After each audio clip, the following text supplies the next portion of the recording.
Hey, we're doing a AMA. Ask me anything. This is as a result of reaching, I think it was 250 or 500 patrons on the Patreon. I actually did not check that before I started recording. And so I'm going to stall for time by talking total BS while I'm actually looking off screen, navigating to my Patreon and checking that it was in fact 250 subs that we needed in order to get the Patreon AMA. I might post this one publicly because this one felt like a goal. It's a nice advertisement. Also, it's cool content, right? So first question here.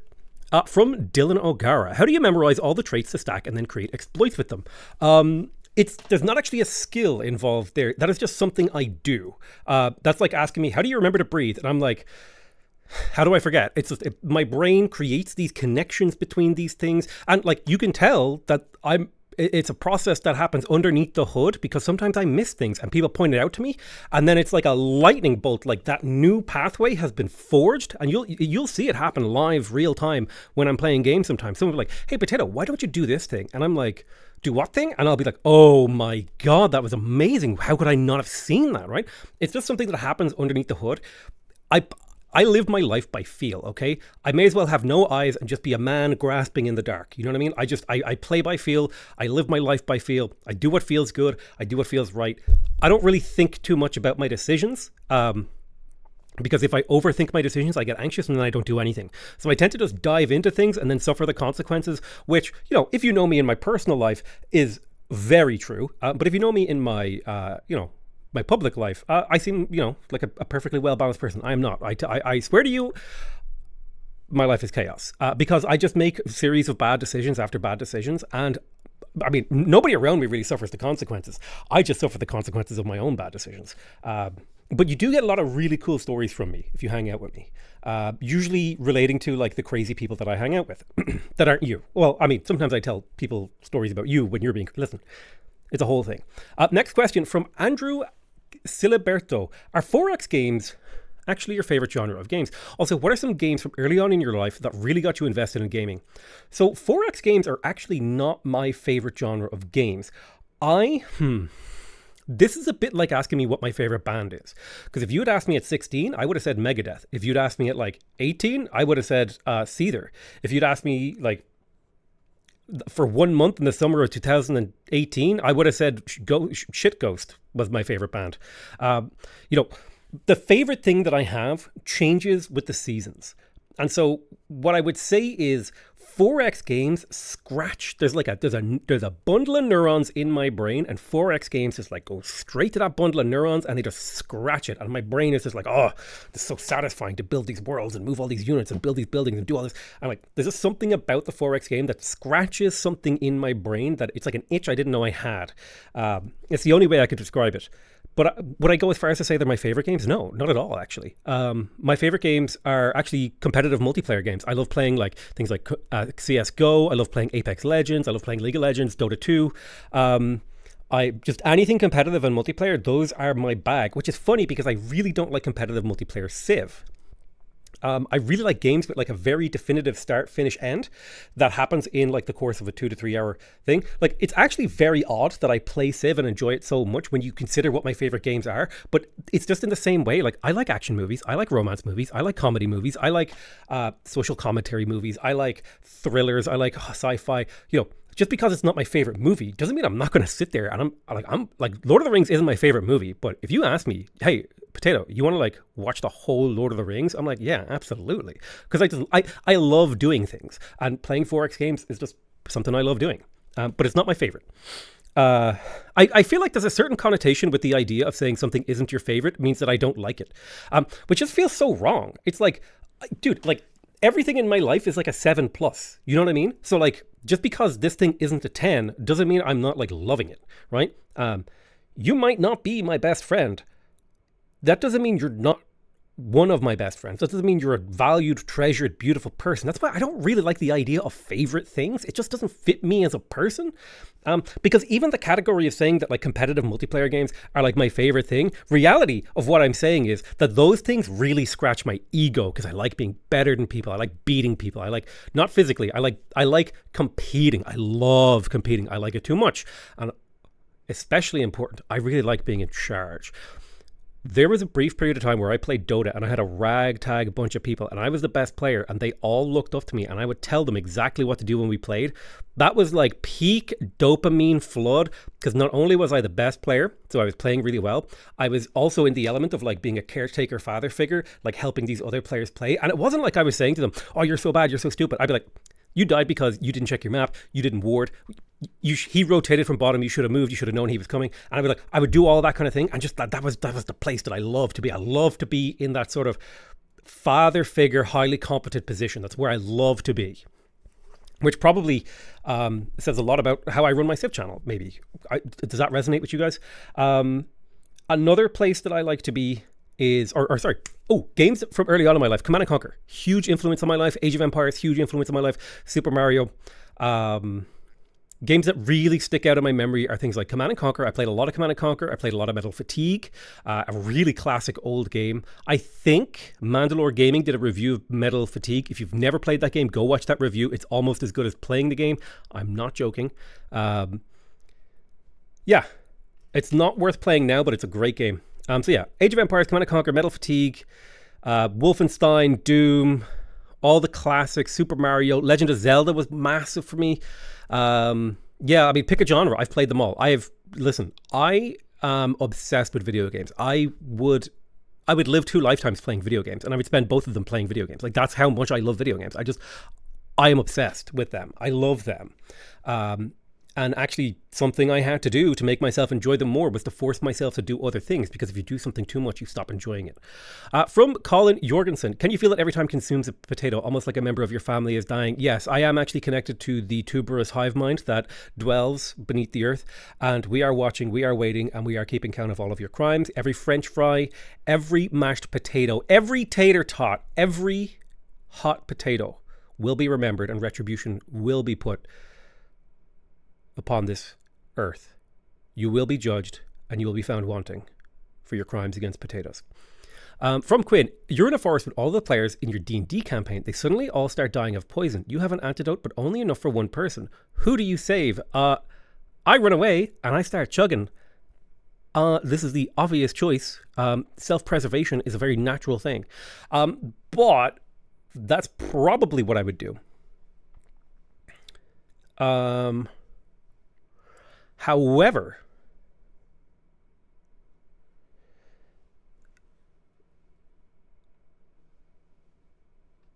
if I'm not dying of the poison and I have to pick between 3, I like to think in my heart that I would give the poison to someone else, but I would probably selfishly keep it for myself in case I was poisoned. That would probably be like just but also sometimes when I'm in like a stressful moment, I just act very selflessly. So I think, man, that's a really hard one. Would I save Jan, Lucas, or Nick? Shit, dude, you put me in a hard spot. I think, what I would do is kind of like, that moment in the Dark Knight where the Joker breaks a pool cue in half and says, we've got our opening, but only for one of you. I would make them fight over it. I would make them fight over the antidote. Whoever won. Now, Nick is the biggest of the group, so, he would probably, eat the others. He's a big barbarian of a man, so Nick would probably just get it just because he's bigger. What is your favorite dinosaur? Ooh, favorite dinosaur. Again, a favorite thing's not a thing that I do very often, but I am a big fan of the old, I like those, they're not cephalopods. Those are underwater creatures with tentacles, like cuttlefish, octopus, octopi, octopodes. No, they're like the brachiosaurs. I like brontosaurs. Ooh, I've always really liked the little compy guys, the little compy raptors. Those are cute. I like the really generic dinosaurs. I'm a Jurassic Park kid. I don't get too special with dinosaurs. I was never really a dinosaur kid. I did have a lot of those dinosaur toys that you used to get in like Smiths and stuff like that, like the old toy shops. I had like all the farm toys and all the dinosaurs and stuff like that.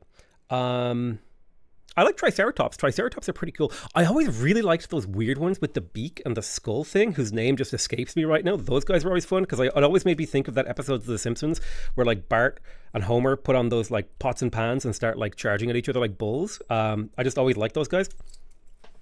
Yeah, whatever those guys are called, I forget what they're called. The big meaty skull cap guys. You have somehow been hired as the director for creating the next mainline Civ game. What are the top 3 features you insist getting added in that aren't already in Civ 6? I think what I would do, the big thing that I would do is some sort of immigration feature that would allow population move from one city to another. I would...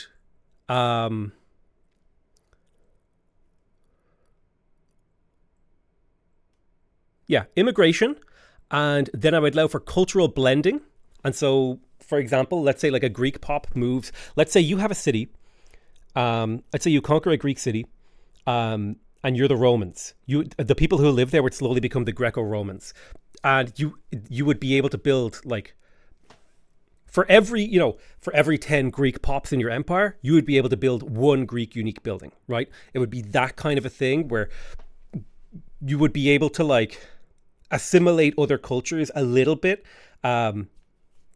I think that would be pretty cool to be able to have a little bit of cultural blending. And like, if I conquer the Greek Empire, I can kind of inherit some of their benefits. Like, not entirely. I can't just spam their stuff everywhere, completely adopt their traditions, unless I literally, like, my people just go, we are now the Greeks. And then I flip the sort of identity of my empire. And then like all the originally Roman guys, some of them convert over, but then the rest of them are like, hey, we still want to be Roman. You could do, I would do something like that, cultural blending. So it would be immigration, cultural blending, because I think those are 2 really important human story engine mechanics. And then I think the big thing that I would do is civilization needs a regular reset button. Do you know what I would do? You know that whole like collapsing empire thing at the start of every era? When you go into a dark age, I would do something like that. Instead of like civilization being like this huge thing where you play for one victory condition, I would say like just introduce like a victory point system where each era has an objective that you win. So like in the ancient era, the objective is to, some combination of like explore the most tiles, settle the most cities, and grow the most population, right? That should be your goal in the ancient era. Or maybe your goal in the ancient era is to settle a city as far away from your capital as possible. And you would maybe have like these goals randomly shuffled out at the start of the game. And each player would have their own goal card on top of like the community goals that everyone's working towards.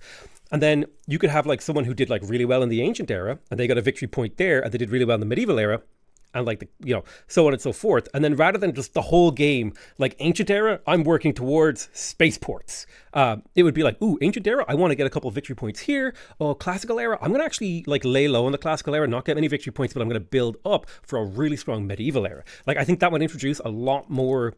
I know a victory point system sounds kind of, but something like that. I think Humankind hit on a really interesting note when that game was designed with the whole like score per era thing. They didn't quite land perfectly, but it was in a really cool direction, a really interesting thing. Noble Zarkon, can you outline your team now? Who works for you? How many hours per week? What's the rough basis of remuneration? No details, e.g. they're just paid per hour or paid per episode. A peek behind the scenes, please. So I have a variety of people that work for me, but only 2 people who what I would consider to be regular contractors. That is my editor, Morbus, who does work essentially every day. Almost every video that you see on the channel has been touched by Morbus. He gets 20% of YouTube revenue, 20% of sponsorships, which is a decent salary for him. And the reason I decided to do 20% is because he's incentivized to do a good job. If I paid him a flat amount of money, I would feel he gets a guaranteed base salary, and then he gets paid a percentage based on how successful we are. So if 1 month we made 100 grand, he would get 20 grand, which I think is a really cool, fair thing. And realistically, he only costs me half as much money because his, contracting expenses are a tax write-off for me. So if I pay him 20K, it only costs me 10 because I'm only getting taxed on 80K. So like I pay roughly 50% tax, right? So if I make 100,000 euro, let's say hypothetically, this is crazy numbers, right? And I pay 20% to Morbus, so he gets 20K. I only get taxed on the 80K. So I gave someone else 20K, right? And when I would have ended up with 50K left, right? I still end up with 40 because half of 80 is 40. So because of the way the taxing works, the more I pay other people, it's like it's like half price to hire people, which means I can pay people pretty well, and it doesn't actually affect my bottom line that much, which is a really nice system. I think it's a fantastic business system, and people should really understand that like the way the business system, like the way taxes are set up, it's super, super helpful. It means that I can buy like equipment like this. I get the VAT back based on the amount of VAT that I have paid. And the amount of VAT that I charge. Just super, super great. So he gets 20% plus a little bit extra for some other stuff. Lucas gets a guarantee. Lucas is Mr. Mooten. He is now the manager of Patreon. I would say he's kind of like my manager. He's keeping on top of the ball. He's keeping me going. He's reminding me to do things. He's doing a great job, a fantastic job, Lucas. He's the one who's mostly managing Patreon and doing all that sort of stuff. I'm also going to be giving him more roles as time goes on. He's kind of in a probationary period. He gets paid a flat amount per month, and after that 3-month probationary period, he will get paid a flat amount plus a percentage of the Patreon. And also how I would like to do it is I want everyone to be incentivized in like the whole domain of the company. We're not a company, the whole domain of the enterprise. I would like to maybe give him a cut of like YouTube revenue and all that sort of stuff. So he's incentivized. Like what I like the idea of is, I don't like the idea of having like this big organization with a whole bunch of people and everyone's kind of showing up doing their work. What I like the idea is of like, if a video pops off, I want like Lucas and Martin to come to me and be like, dude, we just made money, okay? Because that's how I feel when I see those videos. And for me, it's like the inherent feeling of like, that is so cool. But I recognize I am the guy who is the brand, right? So if they're just like, oh, your video, like, dude, awesome video. But if they think like, oh shit, that video got like 1 million views, I'm making money, okay? I think that makes it a little bit more exciting for them. They feel way more invested. They feel way more bought in. And also they're my friends. Like, why wouldn't I want to pay them well? I want them to live a good life. I love them. What am I going to do? I'm going to buy one less, like, I don't know. I'm going to go on one less vacation per year to pay my friends a good salary. You know what I mean? Like, who cares? Anyway. And then there are like a variety of artists, musicians, yada, yada, yada, yada. Whole bunch of people that we kind of work on one-off basis. Do you envision yourself ever working in any other facet of the gaming industry, whether it be game design or directing or playtesting? If you don't envision yourself doing that, what would you like to do the most? So there's kind of a few directions I really want my life to go. And a lot of them are, vaguely unrealistic. However, I did make being a YouTuber happen, so that's kind of cool. I would like to write a book. I would really like to be an author. I would love to be able to be a successful author, like make my money back based on the time I put into it. That would be fun, right? If I could write a few books, maybe have a book series that I just kind of chip away at, release a book every 2-3 years. That would be really cool. And now I'm thinking more like novellas, like 50,000 words, rather than like big, 100, 200,000 manuscripts. That would be really cool. I'd like to be like a small novelist. I would also like to I would like to work in the games industry. Specifically, I would like to start my own games company. I would like to have a small indie publishing company. I would love to work on design, and I would love to actually do the programming and implementation sort of into things. I would love to do management. I think I would be a really good game company manager because I have a very, very laid back, creative mindset, and I can still push people very gently to get their work done. But I also know when to pull back and check in with people and stuff like that. So I think I would be a good team manager. Hopefully one day we'll have the capital to build a game company. I would love to make like small little indie games. I really just like to make whatever I felt like spend literally like 6 months on a game, ship it, very small, like €5 game, cute little concept, something cute like an idle game or a little roguelike or something small. And then if one of them takes off, then we invest more time into it. Like that would be kind of the model that I would follow. We would try to ship a game every 6 to 8 months. Not trying to make big games, but if the game blows up, that's when we start investing back into it and we build upon that. And it's basically the same idea of making a YouTube video. We just start rolling that dice. We want to cannibalize our old work. We want to keep it going. I think it would be fun to, I think it would be fun to be a creative director on a game. I think it would be fun to be the QA. I think I just want to do everything. I just want to do it all. I just love it all. Maybe not art. I don't like the art, like 3D assets, painting, texturing, all that stuff is boring. I would probably do like a really boring, like, those games that are like just cubes with like flat things and then shaders. I would do that. Or probably a 2D pixel art game and just hire artists. Other stuff that I would love to direct a movie someday. I would love to make an anime based on Irish mythology. I think just anime, like Irish animes in general, is like a really interesting concept. There's so many unexplored, like so many things about anime are specifically Japanese, and I would just love to try to make that work in a different culture. And I think we could do it. I think it could be done if I had the right people, I had the right mindset, and I really sat down and I studied what it makes to make a manga, what it makes to make an anime, what it makes to like bring that whole procedure together. But here's the thing, realistically, I would have to go work in an anime studio, I would have to go apprentice, I would have to learn the process, I would have to learn Japanese, I would have to learn everything about that. To even get close to beginning that. So a lot of these are like pretty unrealistic. I think the author thing and maybe starting a games company, those are actually within realm of reach, say in the next 10 years for me. Author 5 years, I would say. I could probably do that in 5. Games company, maybe 10. From Waleed, would you ever consider a meet and greet with you and your team, perhaps like an annual or biannual event? If so, where would you do it? I will. I mean, I've started going to things like TwitchCon, and I'll be at Gamescom this year. So TwitchCon, Gamescom, that stuff like that. Yeah, people can come meet me. I'm just not a meet and greet guy. I love my fans. You guys are awesome. But I also really just like my privacy. Even going to the Firaxis offices, as awesome as that was and amazing as it was to meet all those guys, it was just like kind of strange for me. I'm a guy who likes to sit in his room, play computer games, read books, do all this stuff. Like, I just love my own company and my own time, and going to meet people as awesome as they are and as fun as they are. It sounds like a lot of work, but here's the thing: I'm still probably going to do it. I would like to set up some kind of a meet and greet event, but I'm just not ready. I'm just not famous enough for it to be a reliable thing. TwitchCon, best chance to catch me is at TwitchCon. Best chance to catch me is Gamescom. Like those events, I'll tweet out. Check my Twitter. I'll tweet out when I'm going to these things.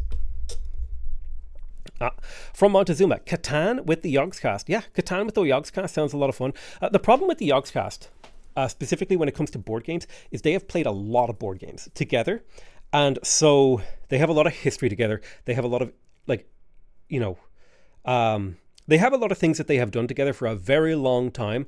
And so the best way I can describe it is like, I'm the new kid, kind of. So when I go to hang out with them, I'm like, oh, dude, Catan, that's so awesome. Let's play. And they're like, dude, we played Catan like 10 years ago, like for 6 months straight. And that completely burnt us out. And I'm like, okay. Like that's the kind of energy I come in.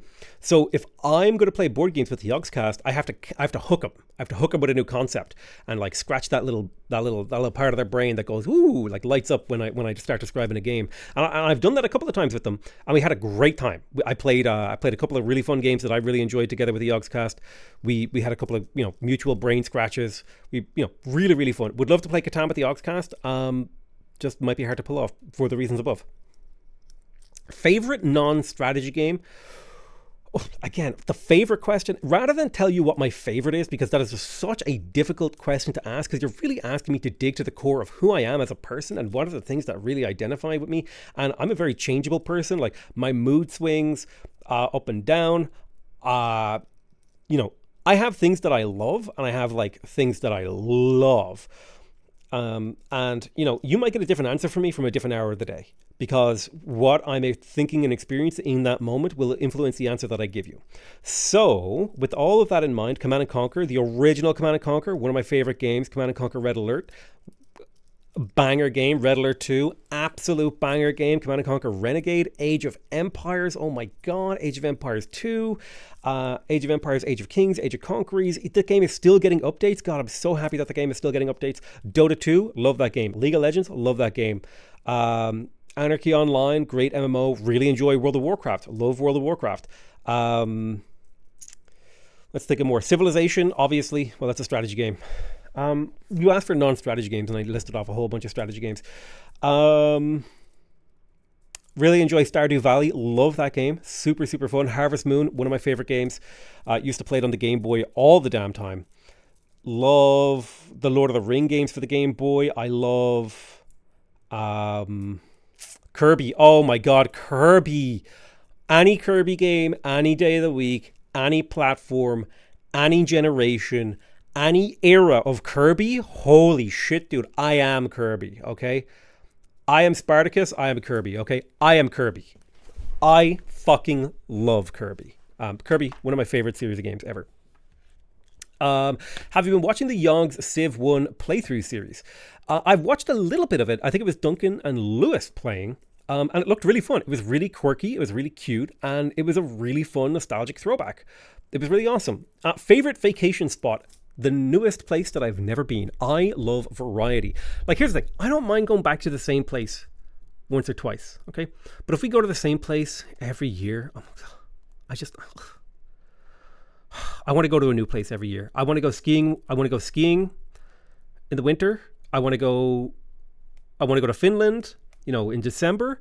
I want to go to Bali in January. I want to go to Cuba in February. I want to go to France in March. I want to go to Ethiopia in July. I want to go to Mexico.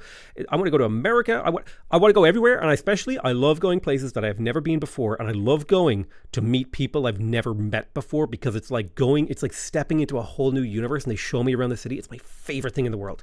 I love that. I love going to events. Like, I'm going to go to the Netherlands Lego World stuff. I'm the kind of person who, like, I go to a place once and I'm like, I loved that. And if I go again, I'm like, I fucking hate it here.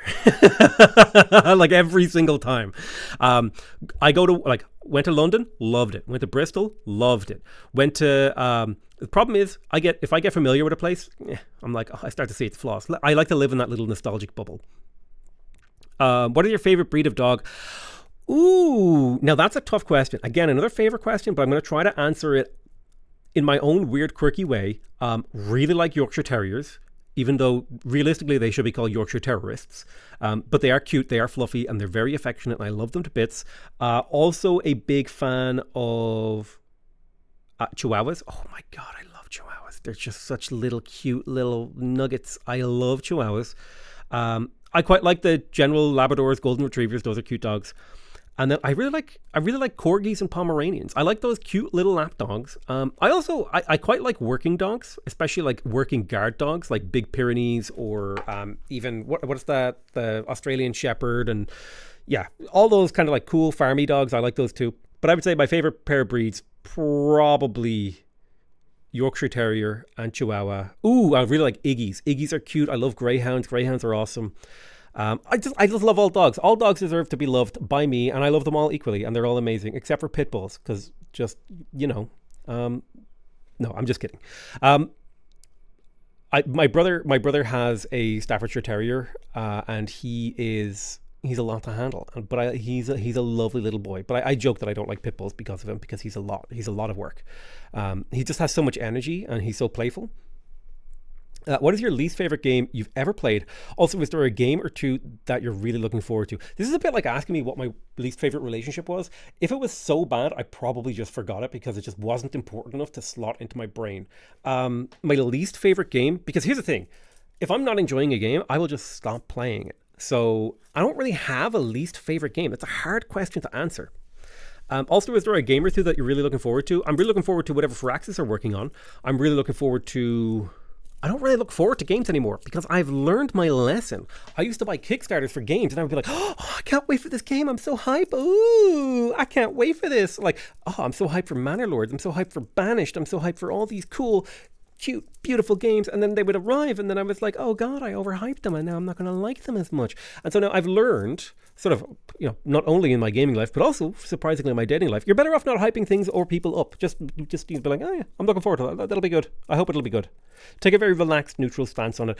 Sure, if you enjoy the process of squeeing out and getting excited for a game, I was like super hyped for Victoria 3 and I really enjoyed it, but there was like some disappointing elements of that. That's my best answer. How are you planning to manage splitting your time between Patreon buddies and your YouTube buddies? What do you think your schedule looks like splitting time between platforms? It's actually the easiest thing ever because all I'm doing for Patreon is stuff like playing games I would have been playing anyway and then recording them and uploading them to Patreon. Because I've got like 1,000 hours in Stellaris, dude. And Stellaris was my first series. So like realistically, I could probably produce 2, 3, maybe 4 times as much content and not even break a sweat if I really put my nose to the grindstone in terms of having full 8-hour work days instead of the kind of more relaxed 4 to 6 hour work days that I take, and then I take days off during the week and I relax. Like I just live a really good lifestyle right now where I'm able to maintain content and do things, but I'm still quite busy. on like a day-to-day basis. The big sacrifice I would have to do is I would have to spend a lot less time with the people I love, and I would have to talk less to people in the industry, and I would have to go to less events. That would be the big sacrifice I would make. Which, you know, those things don't bother me. The first half bother me. The second half don't. Have there been any games you really want to try but felt you didn't fit around the streams and upload schedules? Oh my god, like every game, dude. Why do you think I made the Patreon? Is so I can have an excuse to play other games that I really want to play. Countless, all of them. I wish as a YouTuber, I wish I could just sit at my computer for 8 hours a day and make raw content and hand it to an editor, and then that would just be released as a video. But unfortunately, it just doesn't work that way. Not exactly a question per se, but just an idea in the form of a question. Could you possibly do a Stellaris stream where your chat designs your species traits and stuff, and then you play it out? Honestly, that is a cool idea. It's just not a cool idea for me. It's a cool idea. It's just not for me. I am not a challenge gamer. I don't like doing challenges that other people set. I feel when people put constraints on me, I feel trapped. I feel unhappy. This is why I get really frustrated at games where like I can't reset my skill tree easily.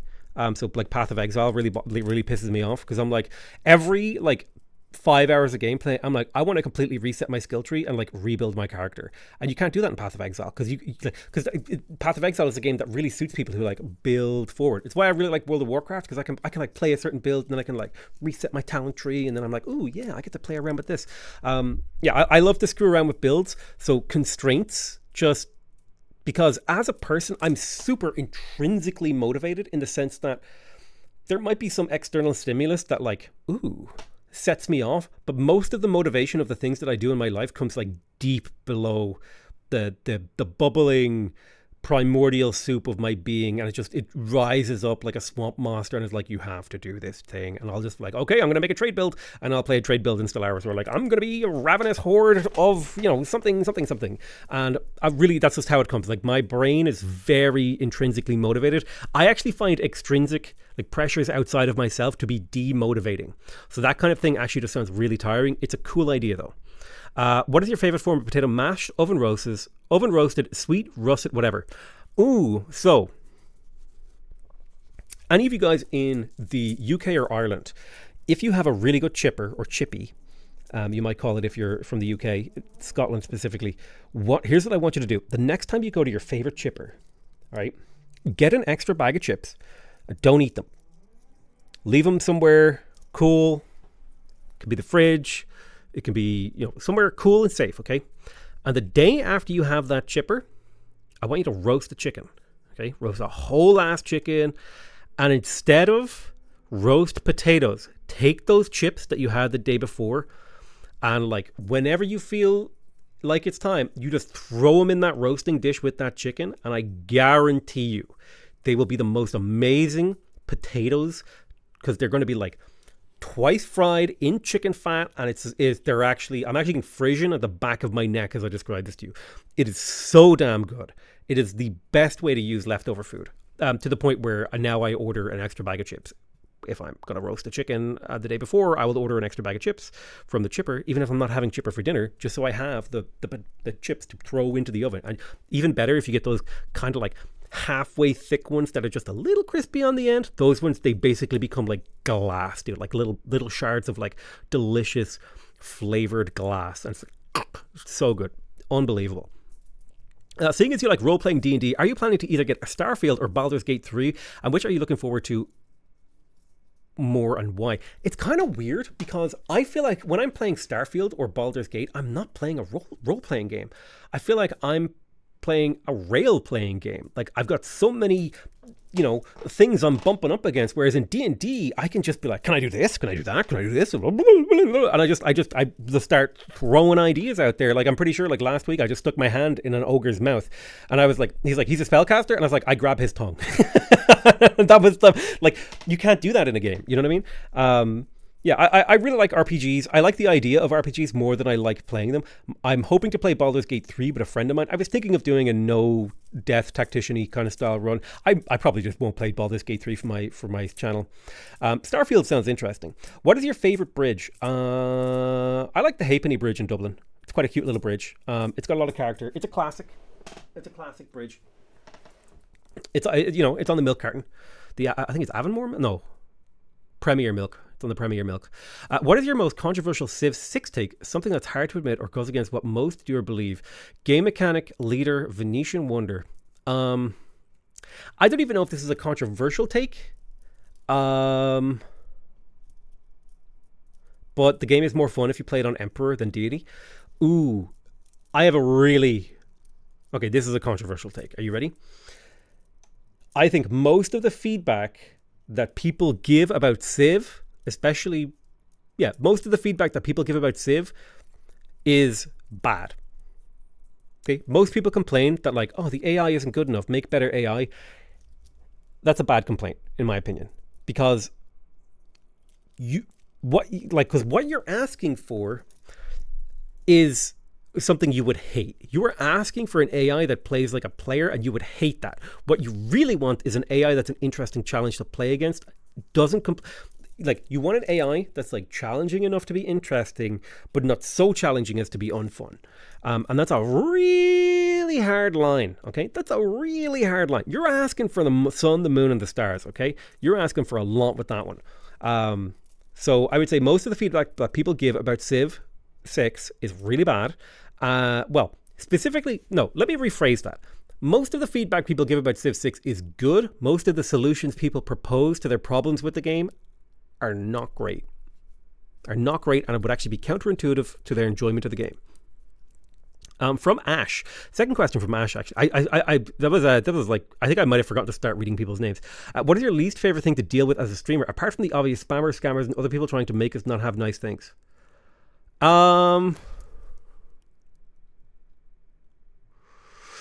Spammers, scammers, other people trying to make us not have nice things. That is a really hard question, because I have managed to niche myself into a really nice slot where I don't have to deal with basically any of the downsides of being a streamer. I mean, I get annoying emails, and I get an annoying amount of emails, and honestly, it's just a great job. Like, what can I complain about? I would say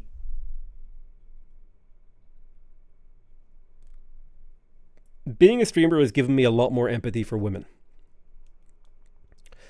And the thing that annoys me the most is people who don't take no for an answer.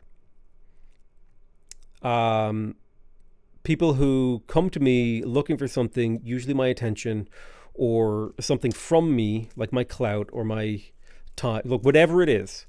And I'm just like, hey, I'm busy. Can't do it. And they keep coming for me. Absolutely. Every single one of you guys, you're welcome to send me a DM, okay? If you had a cute thought, or you wanted to say something nice to me, or if you had a question for me, my DMs are open. But there's a certain brand of person who I'll do the thing where they'll respond. I'll say, nice one, dude. Thank you so much for that information. Thank you for the kind words. And then they'll keep trying to engage me in conversation, and I'll give like one-word answers. And I'll give a couple one-word answers, and they don't get the idea. I'll say, oh, hey man, sorry, I'm really busy. I just don't have time to respond to you. And then they'll keep like digging and digging and digging. And that is a little bit annoying. And it really gave me a lot of sympathy for women, because that must be what it's like to deal with men 24/7. And now it's why I understand that basically every woman that I've dated who has like worked a job wants to retreat to the countryside and just be away from men and live on a farm somewhere with the one guy she tolerates. Yeah. So that would be the most annoying thing, is people who don't take no for an answer.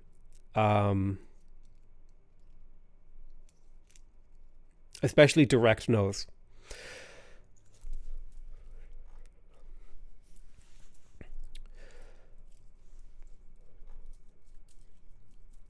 If you were stuck in isolation for 6 months, Civ 6 was your only method of communication with the outside world, and your game bugged where you could only play as a single leader in civilization, which one would you want it to get stuck on, and why? Ooh. Well, usually I load up the game as random, so I would just roll the dice on that. I would pick random because I would just accept it and I would live with it. I was like, well, I can't do anything. You just get on with things. Humans are adaptable. We deal with it. It's kind of a boring answer. But if I was to give you the horny, I won't give you the horny answer. We'll just move on.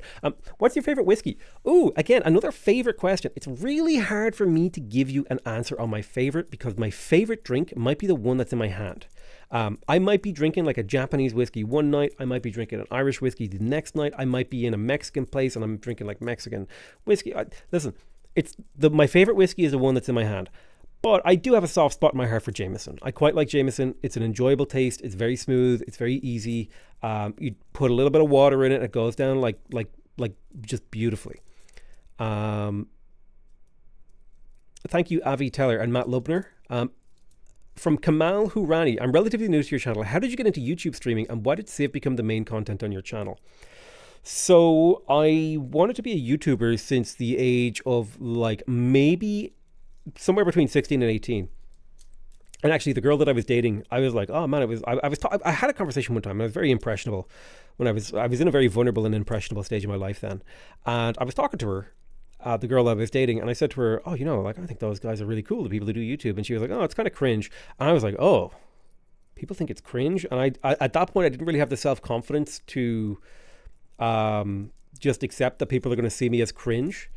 And over the course of 10 years, I developed that self-confidence, and the rest of my life just wasn't working. I wasn't able to, I just wasn't built for college. I just wasn't built for a regular job.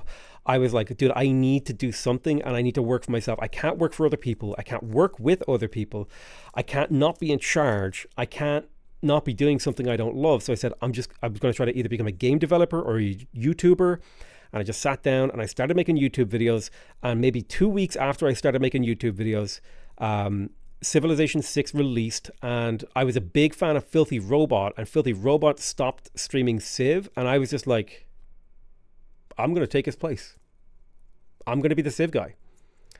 And while I do really enjoy Civilization as a game, it's not my favorite game.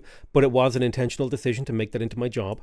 And it was because around that time, I had heard a very important saying or something like this. It was like,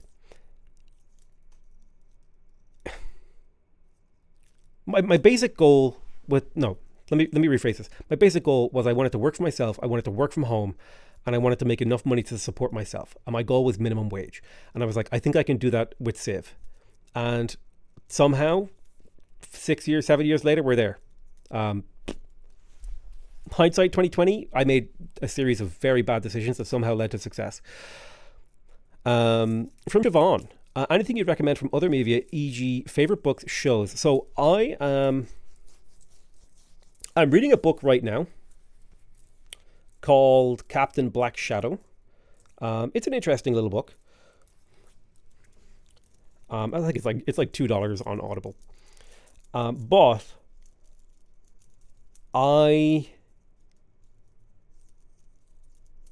$2 on Kindle. I really recommend Brandon Sanderson. Love Brandon Sanderson.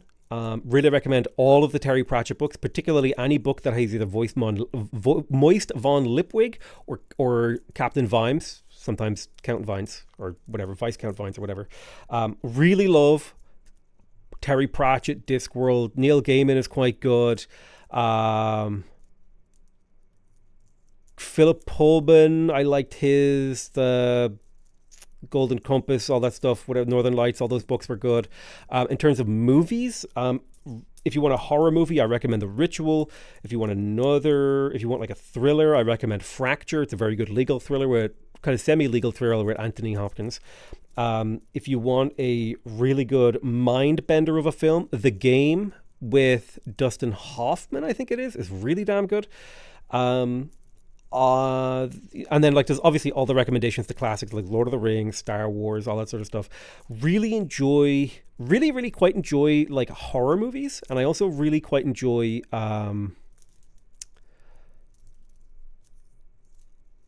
a little bit of sci-fi. I've read a bit of Asimov, The Wheel of Time. I'm very much a person who gets like my book recommendations from other people, and then I check out what they like, because I'm the kind of person who I don't sort of I'm very intrinsically motivated. So I very rarely do I get motivated to go and seek out a book. But if someone mentions a book to me, that will like spark that motivation, and I will just pick that book up and I will read it. I had no interest in Harry Potter until my cousin, like I went to my cousin's house and he had a book of Harry Potter on the wall, and I read the first book and I got super addicted, and I just read the whole series, and I would like, the books would come out and I would just chew through them in a single night. I was voracious, and then I would reread them, every couple of months. I get a lot of satisfaction from reading the same books over and over. I'm literally just describing autism. Listen, I may have some ASD traits, okay? Probably true. I get a lot of comfort from doing the same things over and over. I like reading the same books over and over. My favorite book is Making Money. That's from Terry Pratchett. I have it here somewhere. It's one of those books. That's there. I love board games. Recommend. Listen, do it all, okay? Watch all the movies, watch all the books, read everything, okay? Life is too short to be sitting there scrolling on Twitter, okay? Wondering when the world's going to end. Go do something with real people. Sorry, Siobhan, I got a little bit too real there towards the end of that question. My apologies. Orion Henry, when do we get to vote on your next game? The vote should be happening. Today is Thursday, so this video will probably release tomorrow. So the voting begins tomorrow, which means if you sign up for my Patreon for $3, you can vote on what the next game that I play will be. Gabrielle, do you still play games as a way of relaxing outside of streaming and creating content? If so, what is your go-to relaxing game? I am ravenous for content, for games, for media. I voraciously consume every game that comes across my doorstep. I don't have a go-to game. I am very much a person who seeks variety, which is true in almost every facet of my life. I like comfort and I like variety. So I will literally just open up Steam, go to my wish list, scroll to a random point, and if I like the picture of the game, I will buy it, download it, and play it for like 4 hours. That is how I am constantly thinking about games. I'm thinking about games I can play with my friends. I'm thinking about games I can play on my own. I'm thinking about cool concepts for games that I want to make. I'm obsessed, Gabrielle. I am obsessed with computer games. I could literally, it's a dangerous topic to get me onto in like a real person, because I will literally sit there and I will ruin your evening by talking about them. From Liam Moore, if Ireland is in Civ 7, what do you think its gameplay feel and ideal win condition would be? Listen, Ed Beach better put Ireland into Civ next, whatever the next one is. So help me God. You better do it, Ed, okay? But how would Ireland play? I think Ireland would be very much so centered around culture, religion, and science. Those three pillars. The intersection of like intellectual pursuit as well as agriculture. I think those would be the three things. Ireland is not a very industrially strong nation. It's a very learned nation. It's a people of saints and scholars, right? That's what they say. So anything academic or... Ireland is a great country to be weird in, okay? If you're a little bit weird, come to Ireland. Let me tell you, you will fit right in. So yeah, something kind of weird like that. Yumiko Ichikawa, what video game was the first you find really captivating, and do you ever go back and play it? Yes, Command & Conquer, Tiberian Dawn. I go back and play it maybe once every 2 to 3 years, and it's still as captivating as the day I first played it. I remember I was sitting in my cousin Richard's bedroom many years ago. He had an old CRT PC, and I saw these like little pill things going around scooping up this green stuff, the Tiberian. The harvesters were harvesting Tiberian, and I was just like, that looks so cool. And that's like a memory, that's like a core memory for me, a core gaming memory. Other than that, it's like Super Mario. Do you have an interesting tattoo story? I have no tattoos, and I have no tattoo story, which I think in of itself is quite interesting.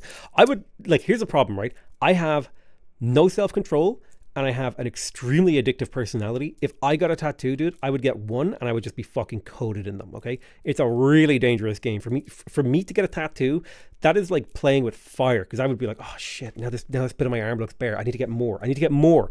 And I'm considering getting a tattoo, but the problem is, I know if I get one, I'm just going to be covering them. I will turn into a giant tattoo, okay? That's what's going to happen if I do that. If Firaxis hires Paradox to make DLC in their style for Civ 6, what would you hope for that to look like? Oh, now that is a really interesting question. I would hope that we would get like every, say, 3 to 4 months, we would get like 1 to 2 new civilizations, a new leader for an existing civilization, 1 to 2 new civs, 1 to 2 new leaders for a new civ, for an existing civ, and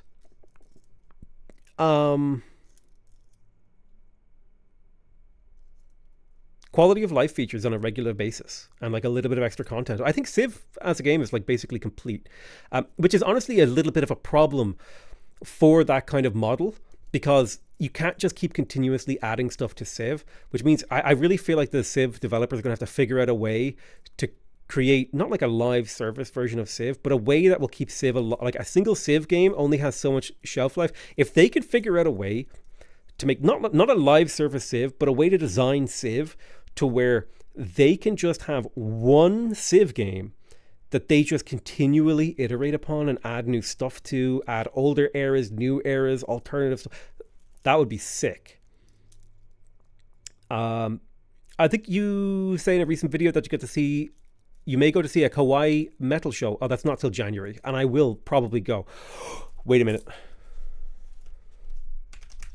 Hold on, I'm looking it up now.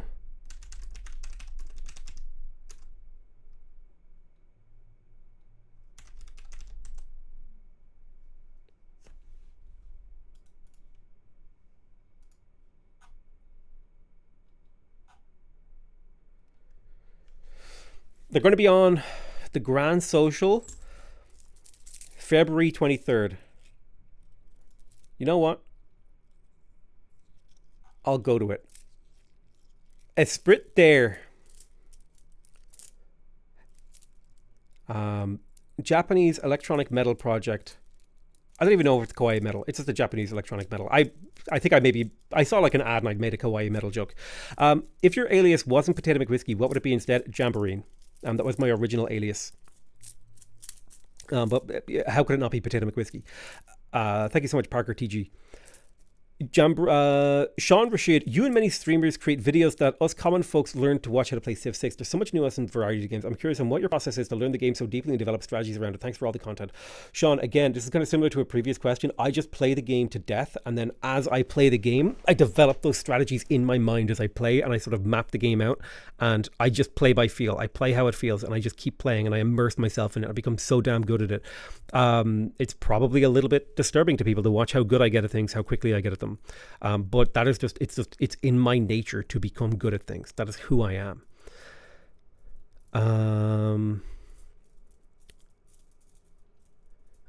From Kartik Rishi, I'm curious to what degree you analyze your viewer demographics preferences to inform the type of content engagement you plan. Maybe you can help us understand what information you have access to look at. I have access to everything about you. I know what country you live in, not you personally, but like my whole audience. I know your ages, or at least the information you've given to YouTube. I know your age, I know your gender, I know what countries you live in, I know what content you're watching, I know what other YouTubers you're watching. I know so much, and I use none of it because I just make the videos I think would be cool. That's my process. I'm just like, I want to do this, I'll make it. And that's my whole process. It's how I live my whole life. I could chase the algorithm, I could chase what people like, and to an extent I do chase a little bit of what people like. Sometimes I'll do challenges, or sometimes I'll make particular content, or sometimes I'll set up scenarios for people that people would enjoy. Most of the time I just make what feels good to me, and I think that has been a good compass for me to follow. Would you be interested in doing another Terra Invicta run from Fernan? Yes, absolutely. I really want to. See, the thing is, I need to get that strike of inspiration down my spine. And the second I get that strike of inspiration, I will be glued to Terra Invicta for 50 hours, and we will crush that game. Oh, I lost my place in the question list. I think there's somebody asked a question. I might have skipped them. Christian Larson, how does it feel to have a parasocial relationship with so many people? Many who have followed your channel feel that they know you, but for you, we are mostly anonymous. I think it's really cool because they come up to you and be like, oh my God, I love you. And then what I get to do is I get to say, who are you? And then I get to learn all about them, which is a really fun moment because for me, I get to learn about a cool new person. They're obviously cool because they watch my channel. And they get the experience of someone who they look up to, maybe have a relationship with, and then that person who they've taken an interest in takes an interest in them back. And that exchange, that process, that parasocial, like the collapse of the parasocial wave function is such a pleasure. It's such a fun part of the process. I really, really enjoy that because people who have a parasocial relationship with me, they walk away from that, I feel like, just like, damn, he's a cool guy and so am I. And that's the feeling I hope I give people when I meet them.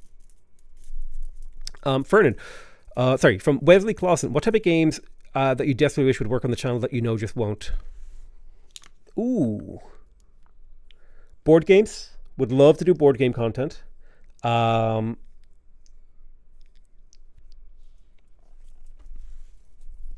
just wish I could just play anything.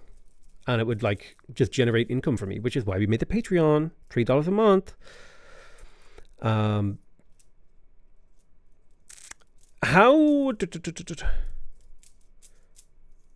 game that I really want to make work on the channel is just honestly, it would be nice.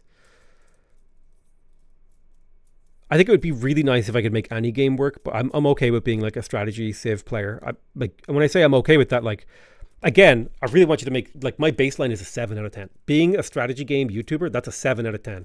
If I was able to make whatever content I want about any game, that would be a 10 out of 10.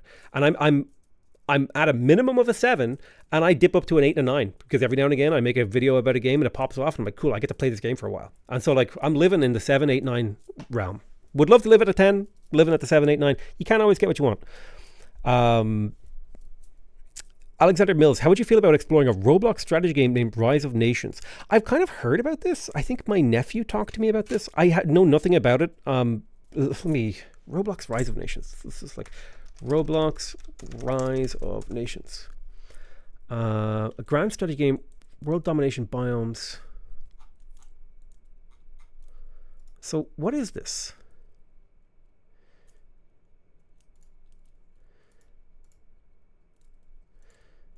Rise of Nations. It's interesting. It looks like you play as a country or something. It looks interesting. Looks kind of quirky and cool. I mean, I'm not against trying it. I probably won't ever try it. I'm going to be honest with you. Alejandro Cubero. I know you've probably already said it, but what would be your top 5 strategy games? Command & Conquer Red Alert 2. Age of Empires 2, maybe Homeworld. Dawn of War 1/Homeworld is up there. Company of Heroes, those 3 kind of are all in that same category for me. Metal Fatigue is up there. Final Fantasy Tactics is up there. Ooh, there's so many. This is a really hard question to answer. God, this is such a hard question to answer. I've named a whole bunch of games. You just have to refer to that list earlier. Top 5 strategy games. If I had to be nailed to a list, Age of Empires 2, Command & Conquer Red Alert 2.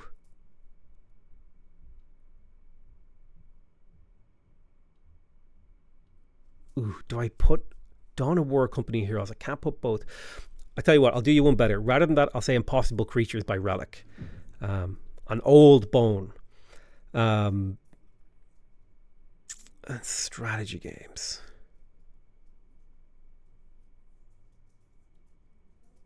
Trying to think. Oh, Civilization obviously is on there.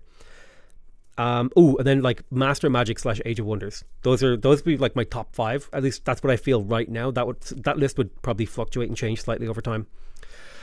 From Jack Martin, 40k, Sigmar, or Fantasy if you have a preference. And related favorite Chaos God. Favorite Chaos God is very easy. Nurgle. Love Nurgle. Love me some poppin' Nurgle. Okay. Oh, poppin' pustules, poppin' Nurgle. Love that guy. But when I don't know much about Sigmar. Probably 40k.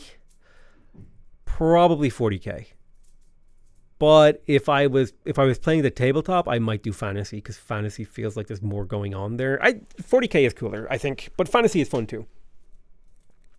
Could we expect to see a day in the life of streamer McWhiskey at work, third-person YouTube stream from Ash? I mean, it's not impossible. Probably won't happen. If there is enough demand for it, we will do a sort of like what it looks like to be a YouTuber at some point. From Clockwork Ouroboros, having watched Call Me Kevin, Terrorizer, Jack, etc. play Mario Kart, what would it take you to get you in on a run of that? Believe it or not, I actually went to school with Terrorizer. He was a year ahead of me at the school we went to in South Dublin. And he's friends with a bunch of people I'm friends with. I think we only ever met once, or maybe we never met. I don't remember. I love Mario Kart. I don't know what's involved with doing a run of Mario Kart, but I'm down. I'll do it. Just tell me what I need to do. Are there any other games other than strategy RTS that you enjoy? I've already talked about a bunch. I love all games. Love them all. Love them all. I love playing games. I love playing games with people. Playing games with people is like my fucking chef's kiss. One of my favorite things to do. From Chris Hall, would you ever write a book? If so, what would the topic be? So I am writing a book. I'm writing a novel. I'm writing a series of novels. I'm writing a universe. I'm writing a world. I'm doing the world building. I'm writing characters. I'm learning about characters. I'm watching lectures on how to write characters. And the book that I am working on, or the world that I'm working on, is called The Nexus. And the basic idea is, how do I explain The Nexus without like completely spoiling the overarching storyline? Okay. So, The Nexus is a place that exists in every world, like a pillar that, like a skewer pillar that pierces every planet.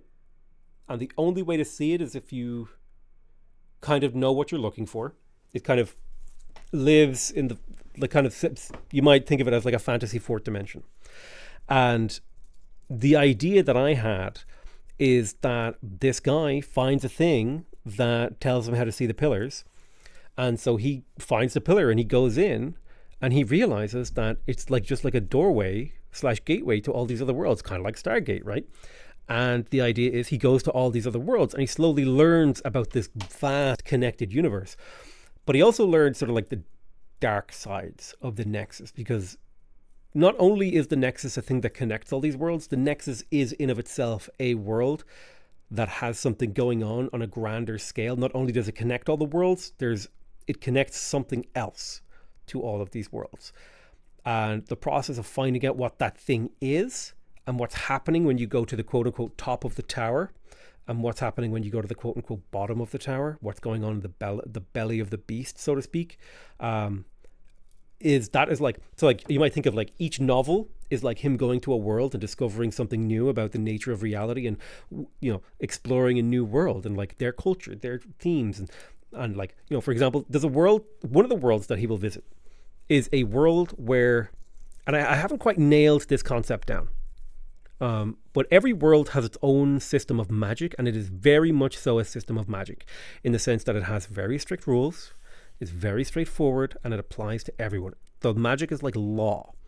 And so when he goes, there's a world where it's like anti-Canada.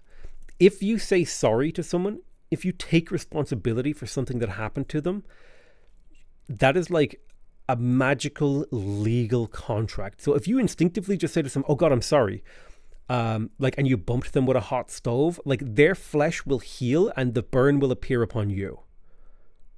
And so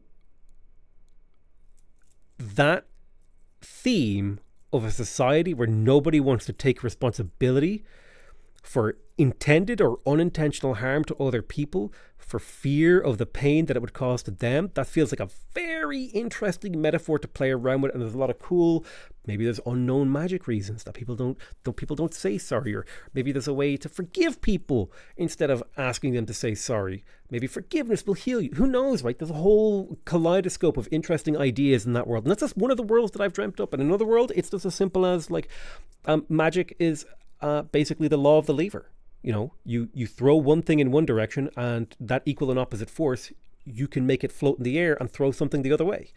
There's a whole bunch of cool little worlds. And the really cool thing is that the hero of this story has an artifact that after he learns the magic system of one world, it can allow him to, in a somewhat limited capacity, apply that magic system to another world. And so, kind of like Legend of Zelda style, he's going around collecting these powers and understandings of these worlds and trying to build a greater narrative and understanding of the entire nexus that connects all of them. And so that's the kind of story that I want to tell. A series of very small metaphorical explorations of human nature and society, and what is a culture, and what is magic, and what is technology, encased in this much larger cosmic horror mainline story. Yeah. But that was the last question. Thank you guys so much for coming to my Ask Me Anything. I love you all very much. Do drop more questions in the comments, and I'll see you guys next time. Bye-bye!